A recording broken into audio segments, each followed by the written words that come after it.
The Camel Caravan, an event that has been held annually since 2013 and geared towards protecting the crucial but fragile river Ewaso Nyiro ecosystem.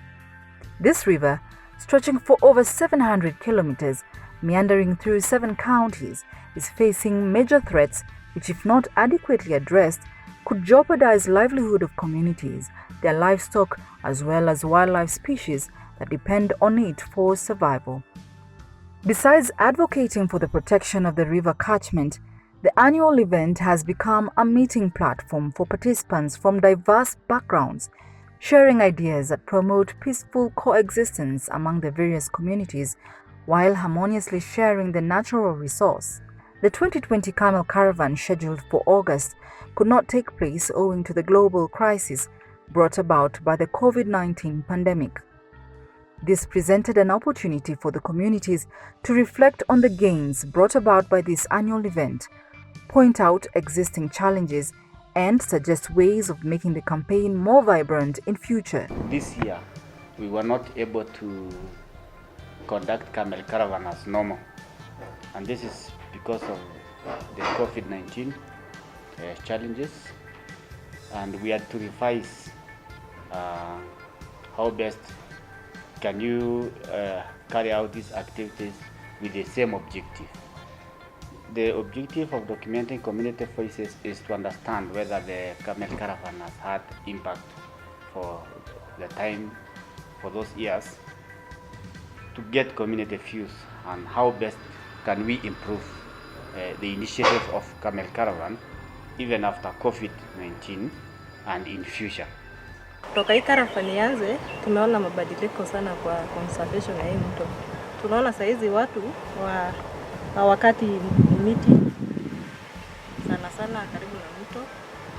So, imewafunza ya kwamba wakikata miti along the river hakutakuwa na maji. So, saizi wamejua maana ya conserve hii mto. Tumetuelimisha venye kuweza kuweka hii maji, kutileta pia pamoja majamii wale tunaishi hapa. So kwangu, kwa maoni yangu, ni kitu mzuri sana. Ningependa pia waendelee sababu inasaidia sana jamii. Camel Caravan, it is very very important. Tumetembea kutoka Crocodile Jos mpaka Achas Futi for 5 days. Kwenda hiyo safari ilikuwa ni ya kueneza injili ya usalama. Tukiendanga pamoja tuna create urafiki na watu kutoka Laikipia, watu kutoka Samburu, na ninaona iko na umuhimu kabisa kwa sababu kutoka hapo tunaweza hata kuongea.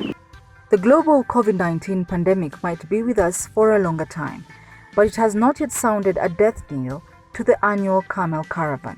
With optimism that the annual event would resume in coming years, participants give suggestions on how best to achieve set objectives. From there, we'll be able to come out with a way forward and also a monitoring system for the protection of Ewaso Nyiro Ecosystem. Ningependa Camel Caravan iendelee sana kwa sababu imeleta hiyo uwiano na jamii, na ile kitu ningesema labda saa zingine tungeshange routes kidogo, alafu tuongeze watu pia ndani ya hiyo Camel Caravan. Sababu hiyo mambo inaleta socials kwa watu. Tunapenda leo ianze chini ikipanda juu badala ya kuteremka.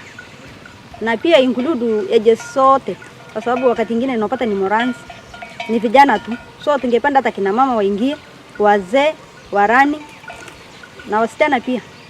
Mimi sioni haja ya kuchange route. Route ni mzuri kwa sababu inatoka Laikipia inaelekea Isiolo, tunakutana na Marsabit na tunaeneza injili ya usalama. Kama ingewezekana jenda, mvulana, msichana, mzee na mama wote wakiinvolviwa kustori na Camel Caravan. Sasa nilikuwa naomba at least wakati hiyo tunapatana na hawa watu wetu kutoka huko chini ya huko sasa Borana, tupatane mchana, si usiku. Tushukue the whole day tukiwa tunakaa na hawa watu kutoka huko chini wa Borana, wa Somali, na sisi kutoka hapa Samburu, Laikipia. The whole day tukiwa tunaimba, kwa sababu nilikuwa naona tukipatana usiku na kuimba na kuongea inataka mchana, sio usiku. In collaboration with national government agencies and other stakeholders, Indigenous Movement for Peace Advancement and Conflict Transformation carried out an assessment on prevailing threats on the source of River Ewaso Nyiro, Lake Olbolosat, and some of its tributaries. In collaboration also with the Ewaso Nyiro North Development Authority, we were able to document the water diversion upstream. We were able to visit Lake Olbolosat, which is facing a lot of challenges, including encroachment, water diversion, and also pollution. Hii ni mto mmoja wa inlet ya Olbolosat kutoka Aberdare Ridges. Sasa hii mto maji imeshukuliwa na watu. Ukiangalia hii ni mifereji, mtu anapeleka kwake na kufanya irrigation. Unaona sasa watu wanakaribia sana. Ile nikikuja ile raini, unaona hii mashamba. Hii nyumba. Mashamba ilikuwa raini. Na ile unaona ile mji, unaona hiyo shamba ilikuwa tu bado hapo. Lakini kutoka hapo kwenda chini, hiyo watu bali kuja nyumaye. Lakini sababu serikali iko sitangali, sababu lazima ile kitu ipate nafasi yake. Kwa hii ziwa letu la Olbolosat ndio source ya Ewaso Nyiro.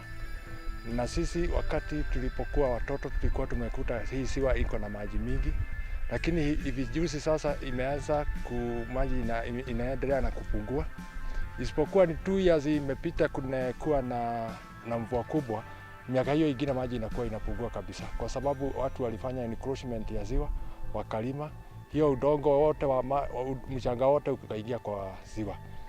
Sasa hii ziwa ikaanza kuwa silted.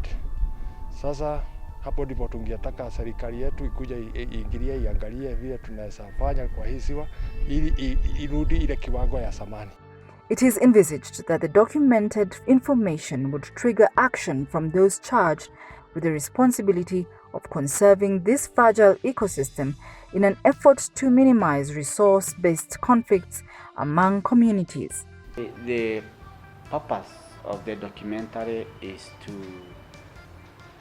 use it as an education material to inform the authorities, the relevant government authorities, that there is need to protect these sources of water that feed into Ewaso Nyiro River, because we highly appeal to the government that if such sources are conserved and protected, then it's going to reduce conflict downstream, in the midstream and as well as downstream, those communities who highly depend on the Ewaso Nyiro River.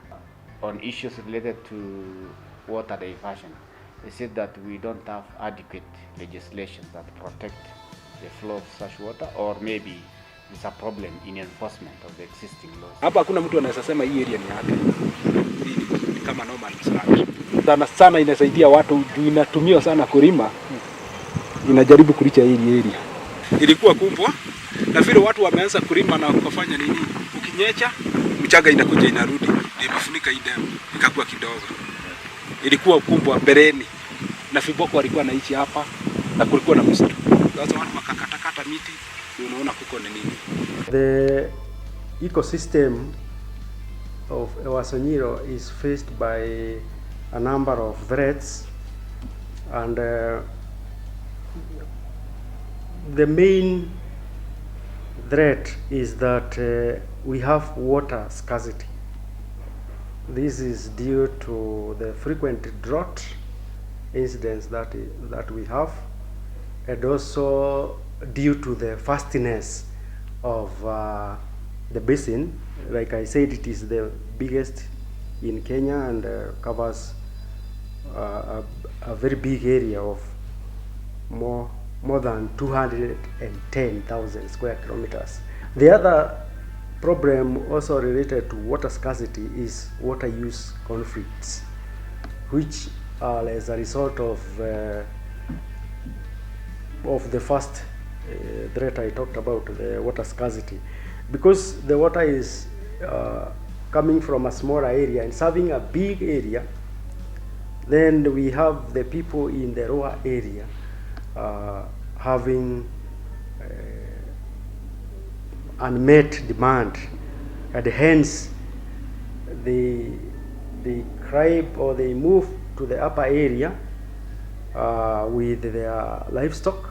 The farmers can cultivate their maize throughout, they can cultivate their horticultural crops, and as they do that farming, they introduce the fertilizers and the chemicals I talked about initially, and that has affected the wet rats. The same with Recorborsat.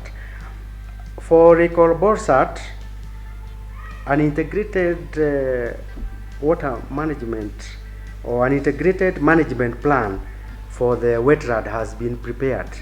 The pastoralist communities have not been spared by the COVID-19 pandemic. Like millions of others across the globe, it has adversely affected their economic and social well-being. Maneno ya mask, maneno ya biashara, wengine hata hawakuji town kwa sababu ya hiyo COVID-19, wanaogopa town ndio iko na COVID-19. So hii COVID-19 imeaffect sana watu, jamii sana. Kwenye corona itu bitungana. Ya, bete. Tunga tada gule mo yendi, na do aka gule mo yere tindage, mate inana. Beti datu community, datu to kan. Anake na bol gasin. Na do aka bo. Ina ka benjida. Na do aka tata na wa matara na wene. Na corona. Sana moja mimi niseme kwa upande ya wafugaji ina affect sana, kwa sababu unapata soko zilifungwa, hakuna mahali tunauza wanyama, chakula ilikuwa ni ngumu kupata, hata ingawa kaunti iliingilia kidogo ikatupea chakula, lakini ilikuwa ni challenge kubwa sana. Watu walirudi manyumbani, wenye wanafanya kazi walikuja nyumbani, na maybe wengi walikuwa wanafanya kibarua ya siku mahali walikuwa, so ilileta challenges sana.